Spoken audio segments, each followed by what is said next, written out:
Ok, alors, toujours lecture de l'Apocalypse de Jean, extrait de la Bible, bien sûr. Étant donné que la première vidéo a été interrompue, puisqu'elle était apparemment trop longue. Alors, j'en étais donc arrivée.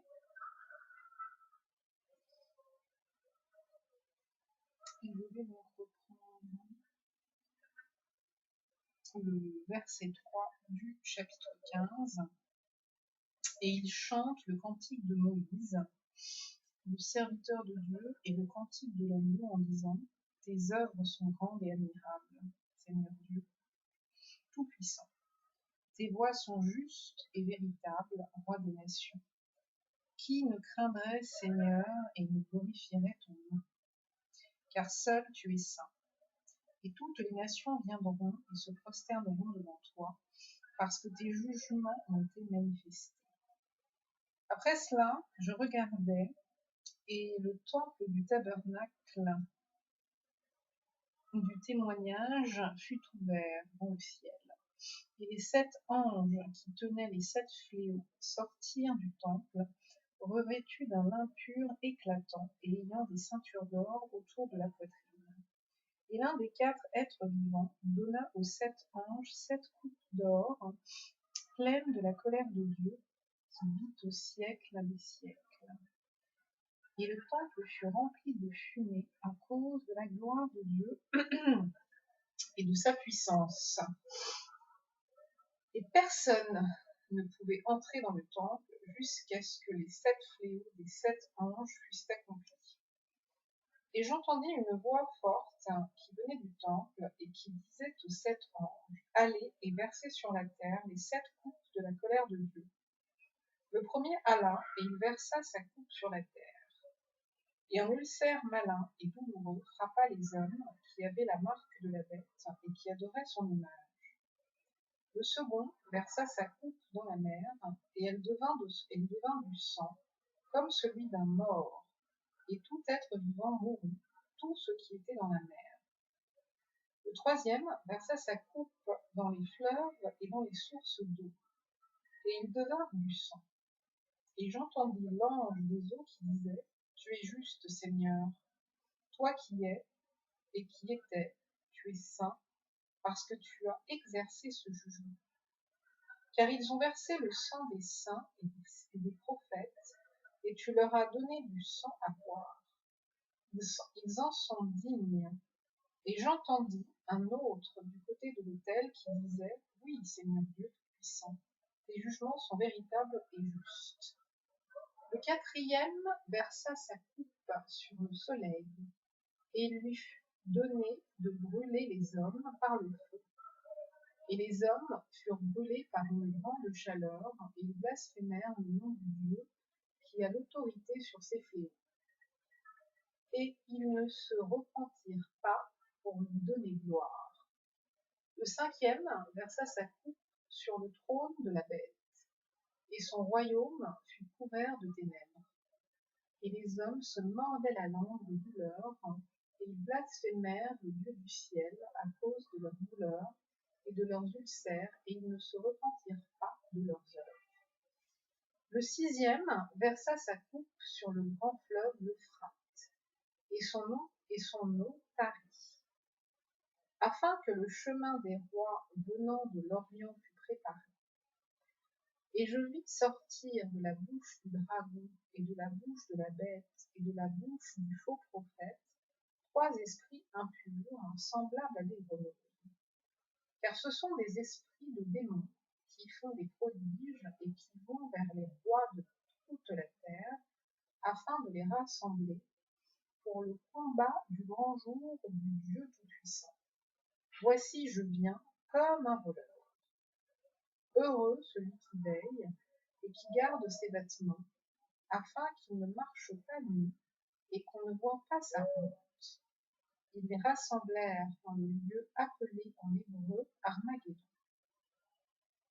Le septième versa sa coupe dans l'air, et il sortit du temple, du trône, une voix forte qui disait: C'en est fait.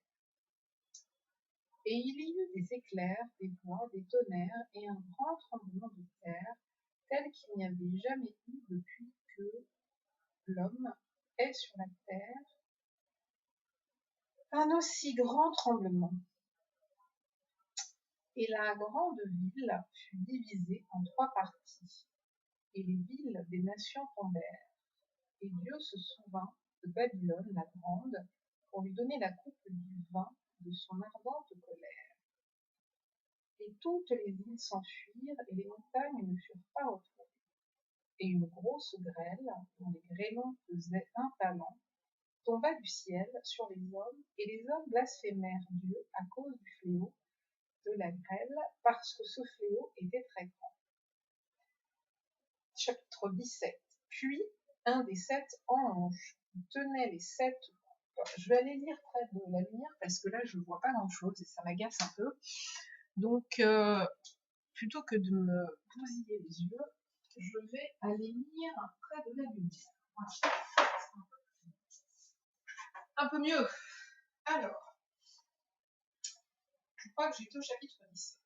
Puis un des 7 anges qui tenait les 7 coupes vint et il m'adressa la parole en disant: Viens, je te montrerai le jugement de la grande prostituée qui est assise sur les grandes eaux.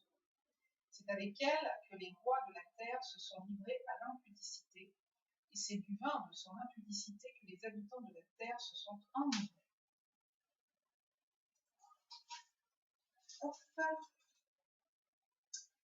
Et il me transporta en esprit dans un désert, et je vis une femme assise sur une bête écarlate, pleine de noms de blasphème, ayant 7 têtes et 10 cornes. Cette femme était vêtue de pourpre et d'écarlate, et parée d'or, de pierres précieuses et de perles. Elle tenait dans sa main une coupe d'or remplie d'abominations et des impuretés de sa prostitution. Sur son front était écrit un nom, un mystère: Babylone la grande, la mère des impudiques et des abominations de la terre. Et je vis cette femme ivre du sang des saints et du sang des témoins de Jésus. Et en la voyant, je fus saisie d'un grand étonnement. Et l'ange me dit: Pourquoi t'étonnes-tu? Je te dirai le mystère de la femme et de la bête qui la porte, qui a les 7 têtes et les 10 cornes. La bête que tu as vue était, et elle n'est plus. Elle doit monter de l'abîme et aller à la perdition. Et les habitants de la terre, ceux dont le nom n'a pas été écrit dès la fondation du monde dans le livre de vie, s'étonneront en voyant la bête, parce qu'elle était et qu'elle n'est plus, et qu'elle réapparaîtra. C'est ici l'intelligence qui a de la sagesse. Les 7 têtes sont 7 montagnes sur lesquelles la femme est assise. Ce sont aussi 7 rois. 5 sont tombés. Un existe, l'autre n'est pas encore venu. Et quand il sera venu, il doit rester peu de temps. Et la bête qui était et qui n'est plus est elle-même un 8e roi, et elle est du nombre des 7, et elle va à la perdition. Les 10 cornes que tu as vues sont 10 rois qui n'ont pas encore reçu le royaume, mais qui reçoivent autorité comme roi pendant 1 heure avec la bête. Ils ont un même dessein et ils donnent leur puissance et leur autorité à la bête. Ils combattront contre l'agneau et ils combattront... Non. Alors, ça me gonfle parce que c'est écrit de façon très compacte et que j'ai mal au dos. Et qu'il est tard et que je suis fatiguée, mais que j'aimerais bien finir parce qu'il n'y a que 22 versets, non, 22 chapitres, et j'en suis au 17e, et qu'il n'y a aucune raison de ne pas clore le truc là ce soir. Alors, ils ont un même dessein et ils donneront leur puissance et leur autorité à la bête. Ils combattront contre l'agneau, et l'agneau les vaincra parce qu'il est le Seigneur des seigneurs et le roi des rois, et les appelés, les élus, les fidèles qui sont avec lui, les vaincront aussi. Et il me dit: Les eaux que tu as vues, sur lesquelles la prostituée est assise, ce sont des peuples, des foules, des nations et des langues. Les 10 cornes que tu as vues et la bête haïront la prostituée, la dépouilleront et la mettront à nu, mangeront ses chairs et la consumeront par le feu. car Dieu a mis dans leur cœur d'exécuter son dessein et d'exécuter un même dessein et de donner leur royauté à la bête jusqu'à ce que les paroles de Dieu soient accomplies. Et la femme que tu as vue, c'est la grande ville qui a la royauté sur les rois de la terre. Après cela, je vis descendre du ciel un autre ange qui avait une grande autorité, et la terre fut éclairée de sa gloire. Il cria d'une voix forte, disant, elle est tombée, Babylone la grande. Elle est devenue une habitation de démons, un repère de tout esprit impur, un repère de tout oiseau impur et odieux, parce que toutes les nations ont bu du vin de la fureur de son impudicité, et que les rois de la terre se sont livrés avec elle à l'impudicité, et que les marchands de la terre se sont enrichis par la puissance de son luxe. Et j'entendis du ciel une autre voix qui disait, sortez du milieu d'elle, mon peuple, afin que vous ne participiez point à ses péchés, et que vous n'ayez point de part à ses fléaux, car ses péchés se sont accumulés jusqu'au ciel, et Dieu s'est souvenu de ses iniquités. Payez-la comme elle a payé, et rendez-lui au double selon ses œuvres.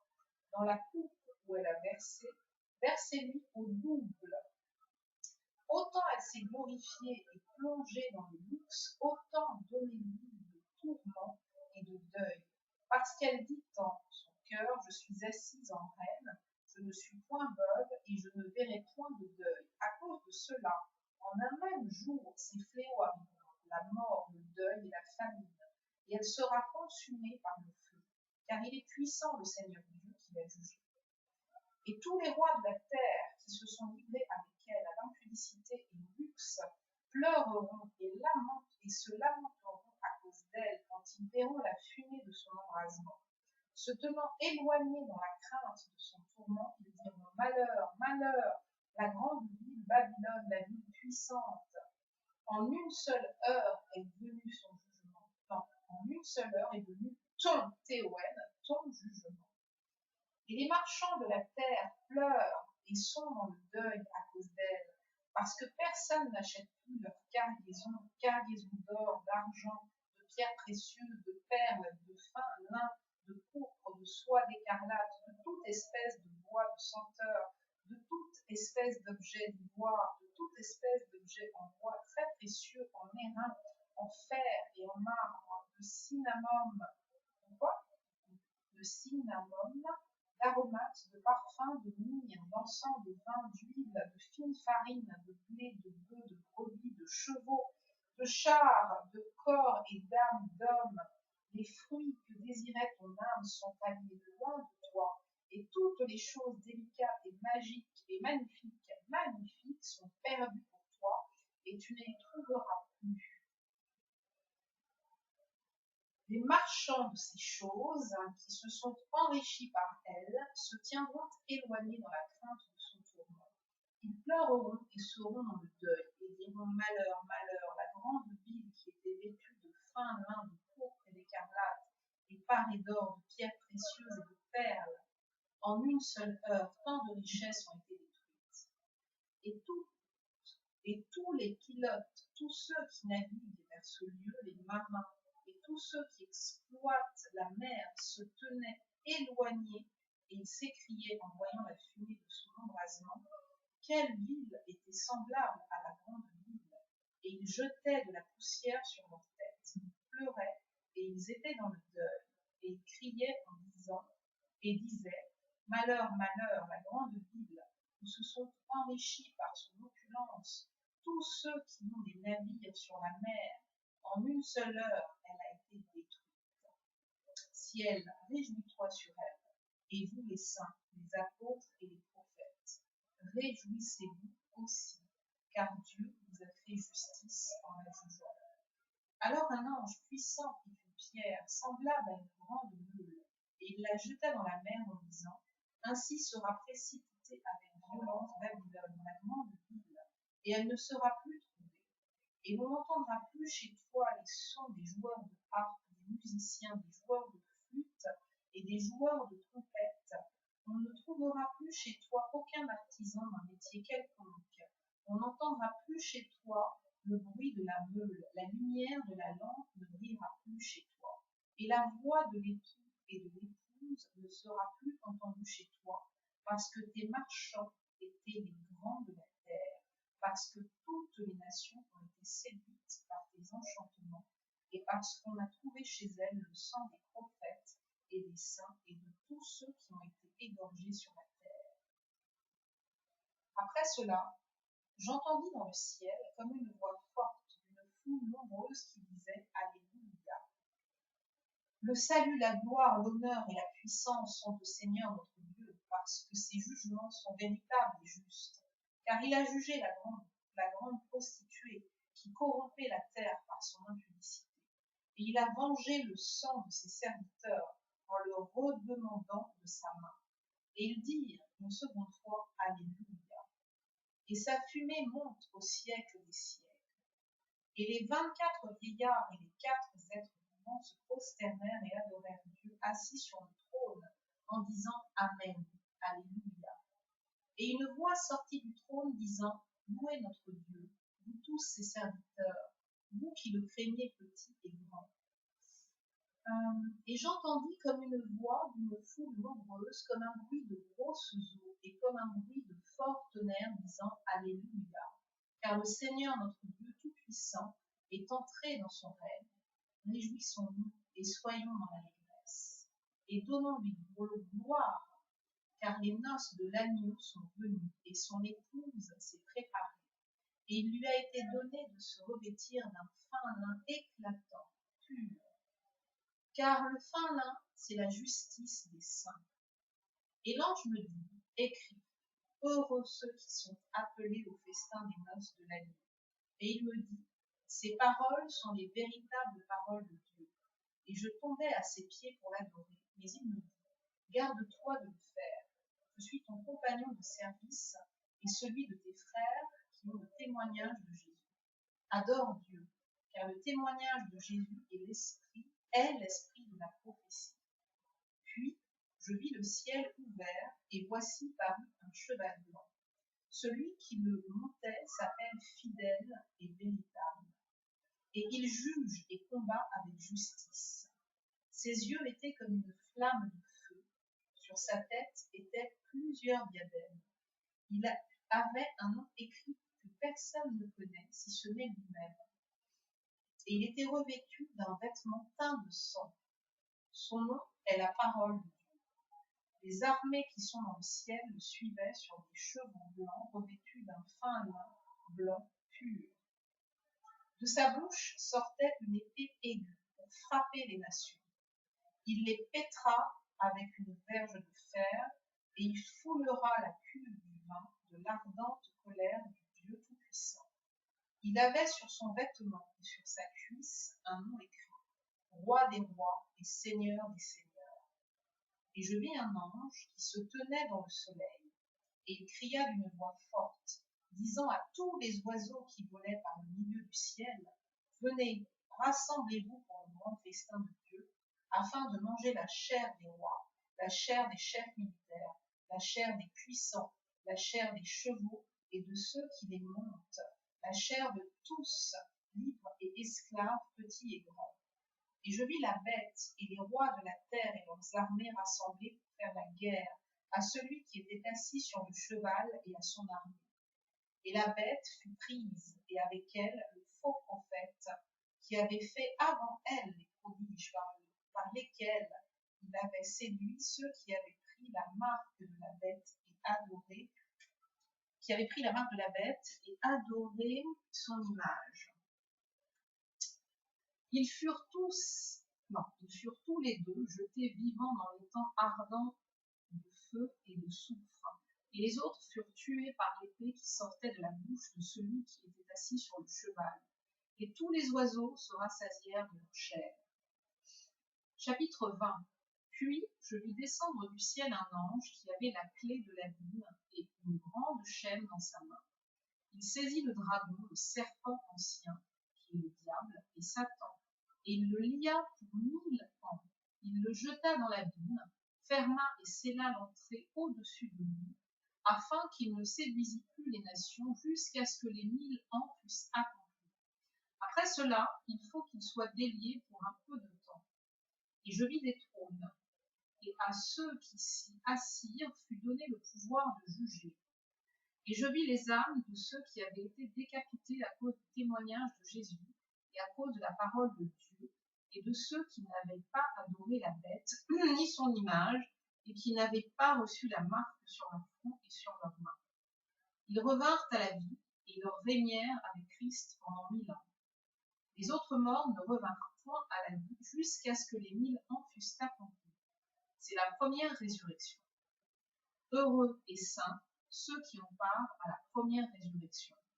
La seconde mort n'a point de pouvoir sur eux, mais ils seront sacrificateurs de Dieu et de Christ, et ils régneront avec lui pendant 1000 ans. Quand les 1000 ans seront accomplis, Satan sera relâché de sa prison, et il sortira pour séduire les nations qui sont aux quatre coins de la terre, Gog et Magog, afin de les rassembler pour la guerre. Leur nombre est comme le sable de la mer, et ils montèrent sur la surface de la terre, ils investirent le camp des saints et la ville bien-aimée. Mais un feu venant de Dieu descendit du ciel et les dévora, et le diable, qui les séduisait, fut jeté dans les temps de feu et de soufre, où sont la bête et le faux prophète, et ils seront tourmentés jour et nuit au siècle des siècles. Puis je vis un grand trône blanc, et celui qui était assis dessus. La terre et le ciel s'enfuirent devant sa face, et il ne fut plus trouvé de place pour eux. Et je vis les morts, les grands et les petits, qui se tenaient devant Dieu. Les livres furent ouverts. Et un autre livre fut ouvert, celui qui est le livre de vie.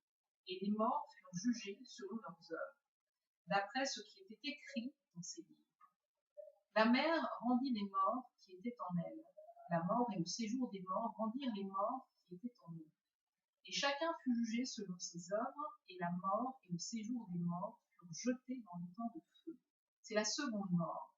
Quiconque ne fut pas trouvé écrit dans le livre de vie fut jeté dans le temps de feu. Puis je vis un nouveau ciel et une nouvelle terre, car le premier ciel et la première terre avaient disparu, et la mer n'était plus. Et moi, Jean, je vis descendre du ciel, d'auprès de Dieu, la ville sainte, la nouvelle Jérusalem, parée pour son époux. Et j'entendis du ciel une voix forte qui disait, voici le tabernacle de Dieu avec les hommes. Il habitera avec eux, et ils seront son peuple, et Dieu lui-même sera avec eux, et sera leur Dieu. Il essuiera toute larme de leurs yeux, et la mort ne sera plus. Et il n'y aura plus ni deuil, ni cri, ni douleur, car les premières choses ont disparu. Et celui qui était assis sur le trône dit, voici, je fais toutes choses nouvelles, certaines et véritables. Et il me dit, c'est fait, je suis l'alpha et l'oméga, le commencement et la fin. À celui qui a soif, je donnerai de la source de l'eau de la vie gratuitement. Celui qui vaincra héritera ces choses. Je serai son Dieu et il sera mon fils. Mais pour les lâches, les incrédules, les abominables, les meurtriers, les impudiques, les enchanteurs, les idolâtres et tous les menteurs, leur part sera dans les temps ardents de feu et de soufre, ce qui est la seconde mort. Puis un des 7 anges qui tenait les 7 coupes remplies des 7 paroles en disant non. Puis un des 7 anges qui tenait les 7 coupes remplies des 7 derniers fléaux vint et il m'adressa la parole en disant, viens, je te montrerai l'épouse, la femme de l'agneau. Et il me transporta en esprit sur une grande et haute montagne, et il me montra la grande ville, la sainte Jérusalem, qui descendait du ciel, d'auprès de Dieu, ayant la gloire de Dieu. Son éclat était semblable à celui d'une pierre très précieuse, une pierre de jaspe transparente comme du cristal. Elle avait une grande et haute muraille. Elle avait 12 portes, et sur les 12 anges. Elle avait 12 portes, et sur les portes, 12 anges, et des noms écrits, ceux des 12 tribus des fils d'Israël. À l'Orient, 3 portes. Au nord, 3 portes. Au midi, 3 portes. et à l'occident 3 portes. La muraille de la ville avait 12 fondements, et sur eux les noms des 12 apôtres de la ville. Celui qui me parlait avait pour mesure un roseau d'or afin de mesurer la ville, ses portes et sa muraille. La ville avait la forme d'un carré et sa longueur était égale à sa largeur. Il mesura la ville avec le roseau et trouva 12 000 stades. La longueur, la largeur et la hauteur étaient égales. Il mesura la muraille et trouva 144 coudées, mesure d'homme, qui était celle de l'ange. La muraille était construite en jaspe et la ville était d'or pur, semblable à du verre pur. Les fondements de la muraille de la ville étaient ornés de pierres précieuses de toute espèce. Le premier fondement était de jaspe, le second de saphir, le troisième de chalcédoine, le quatrième d'émeraude, le cinquième de sardonyx, le sixième de sardoine, le septième de chrysolite, le huitième de béryl, le neuvième de topaz, le dixième de chrysoprase, le 11e d'hyacinthe et le 12e d'améthyste. Les 12 portes étaient 12 perles. Chaque porte était d'une seule perle. La place de la ville était d'or pur comme du verre transparent. Je ne vis point de temple dans la ville, car le Seigneur Dieu Tout-Puissant est son temple, ainsi que la nuit. La ville n'a besoin ni du soleil ni de la lune pour l'éclairer, car la gloire de Dieu l'éclaire et l'agneau est son flambeau. Les nations qui auront été sauvées marcheront à sa lumière, et les rois de la terre y apporteront leur gloire. Ces portes ne se fermeront point le jour, car là il n'y aura point de nuit. On y apportera la gloire et l'honneur des nations. Il n'entrera chez elles rien de souillé, ni personne qui se livre à l'abomination et au mensonge. Il n'entrera que ceux qui sont écrits dans le livre de vie de l'agneau. Et il montra un fleuve d'eau. Alors, donc, chapitre 22, dernier chapitre, donc enfin on arrive à la fin. Et il me montra un fleuve d'eau de la vie, limpide comme du cristal, qui sortait du trône de Dieu et de l'agneau. Au milieu de la place de la ville et sur les deux bords du fleuve, il y avait un arbre de vie, produisant 12 fois des fruits, rendant son fruit chaque mois, et dont les feuilles servaient à la guérison des nations. Il n'y aura plus d'anathème. Le trône de Dieu et de l'agneau sera dans la ville. Ses serviteurs le serviront et verront sa face, et son nom sera sur leur front. Il n'y aura plus de nuit, et ils n'auront besoin ni de lampe ni de lumière, parce que le Seigneur Dieu les éclairera, et ils régneront au siècle des siècles. Et il me dit, ces paroles sont certaines et véritables. Le Seigneur, le Dieu des saints prophètes, a envoyé son ange pour montrer à ses serviteurs les choses qui doivent arriver bientôt. Et voici, je viens bientôt. Heureux celui qui garde les paroles de la prophétie de ce livre. C'est moi, Jean, qui ai entendu et vu ces choses. Et quand j'eus entendu et vu, je tombais aux pieds de l'ange qui me le montrait pour l'adorer.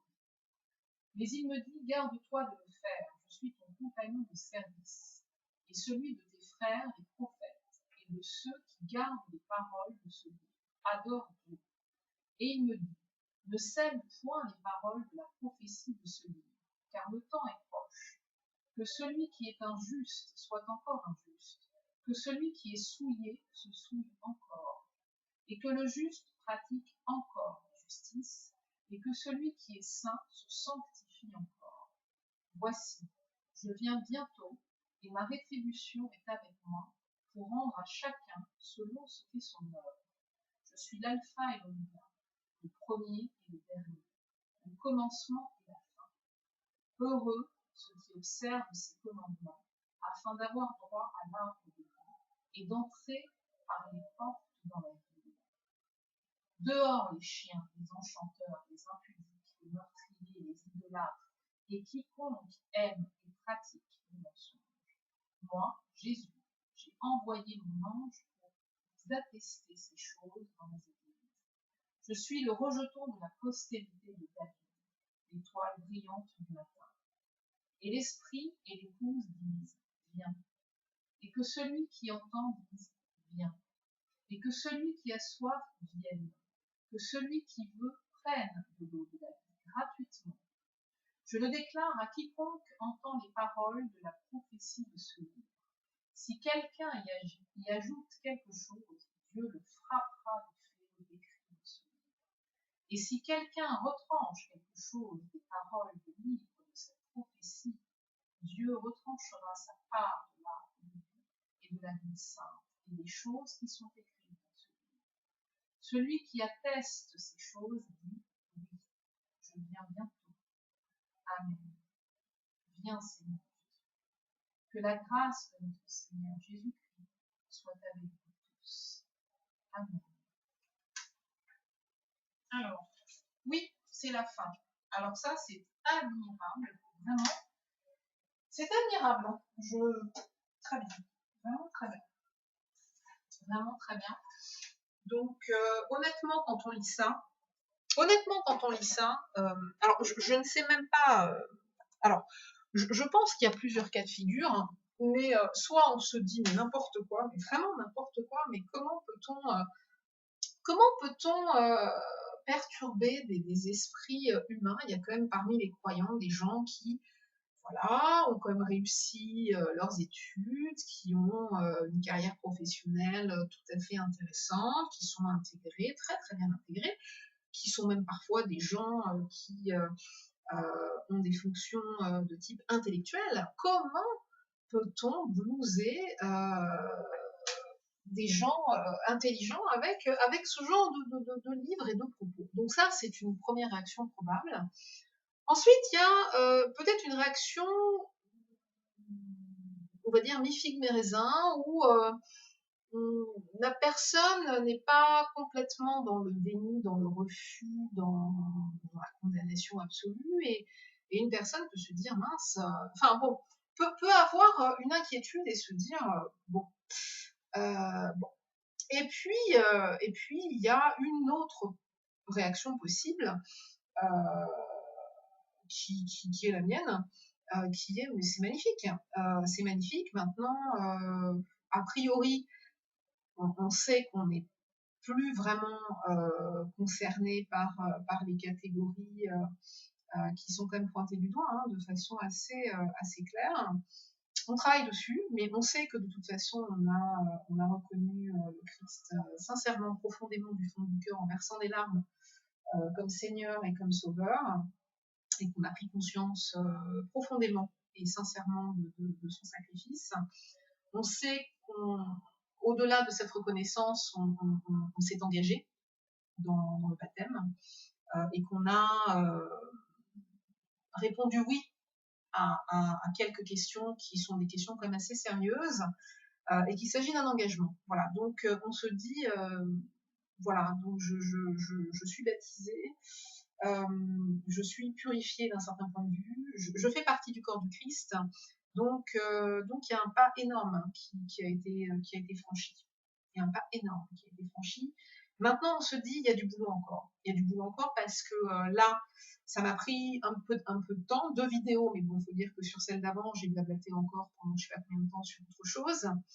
Mais en tout cas, en passant par Windows Live, Movie Maker, parce que moi, je veux garder personnellement ce que j'enregistre sur mon ordinateur et je veux que ça m'appartienne.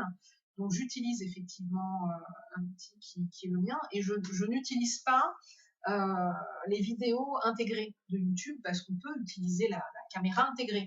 Mais du coup, la vidéo ne vous appartient pas. Donc, si un jour, pour une raison ou une autre, YouTube veut supprimer votre vidéo, elle le fera.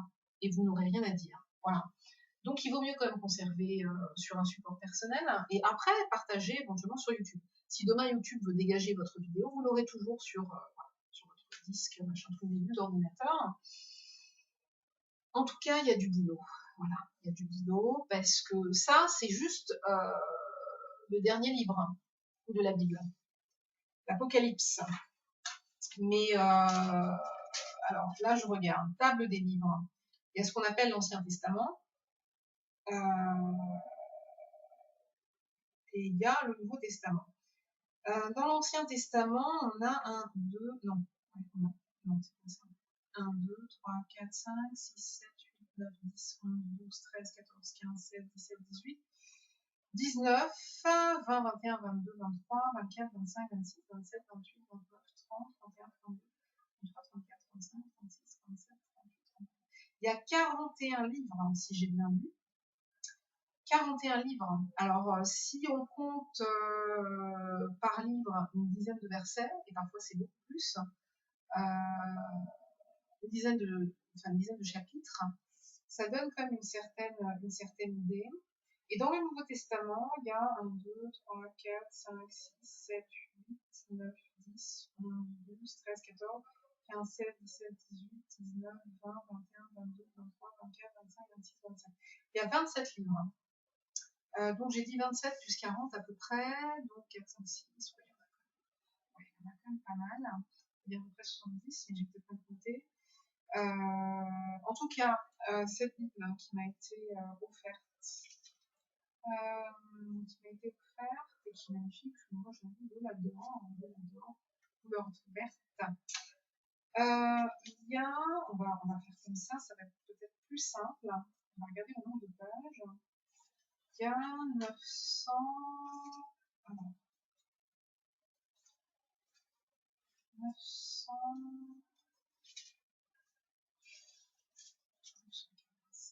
Il y a 947 pages.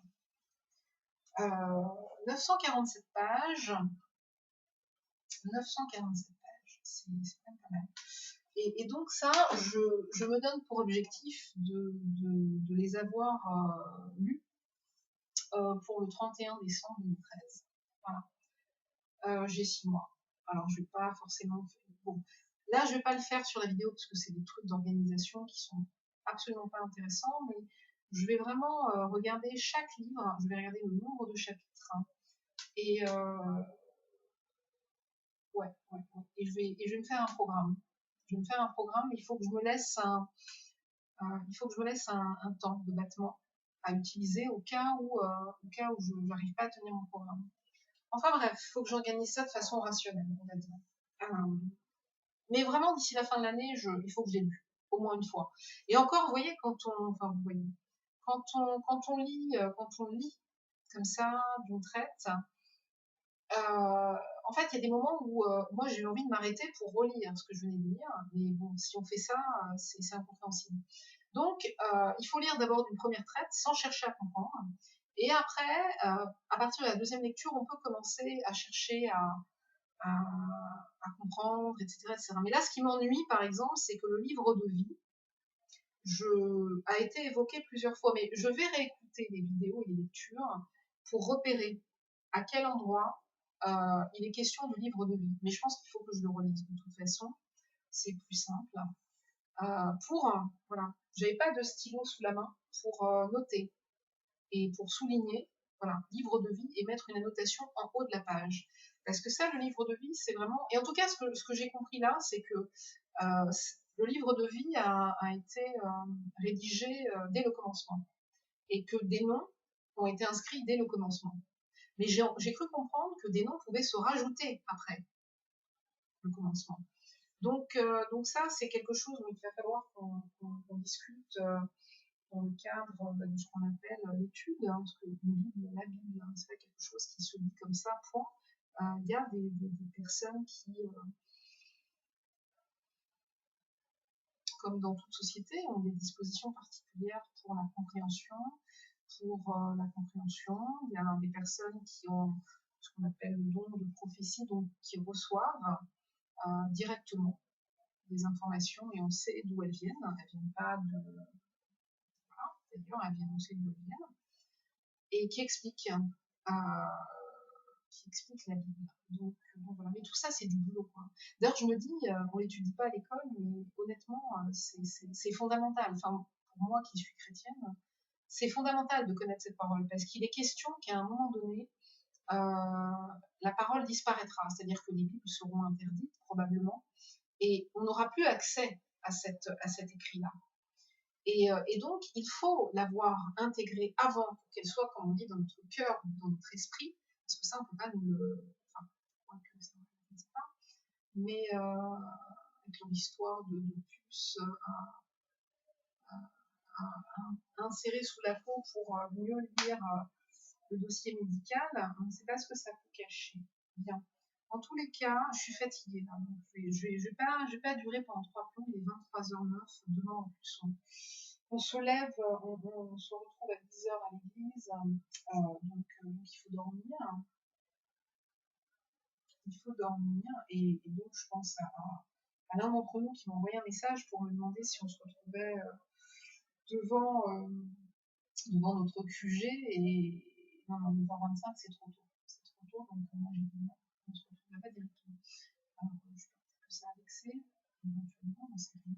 Si un jour tu lis cette vidéo, parce qu'on n'a pas échangé nos Facebook, nos faces de book, nos fesses de book, comme disait Nina, c'est assez rigolo.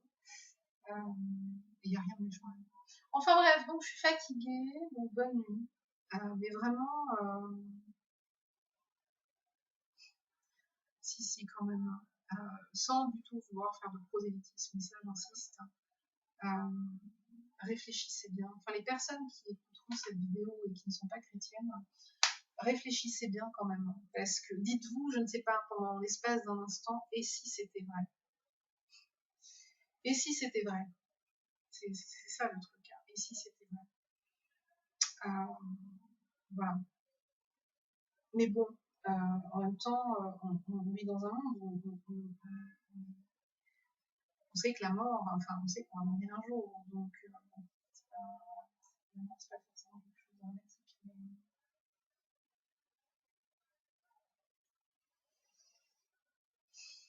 Enfin, je ne peux pas en dire plus que ce que la parole me dit et que ce que je n'ai lu. Allez.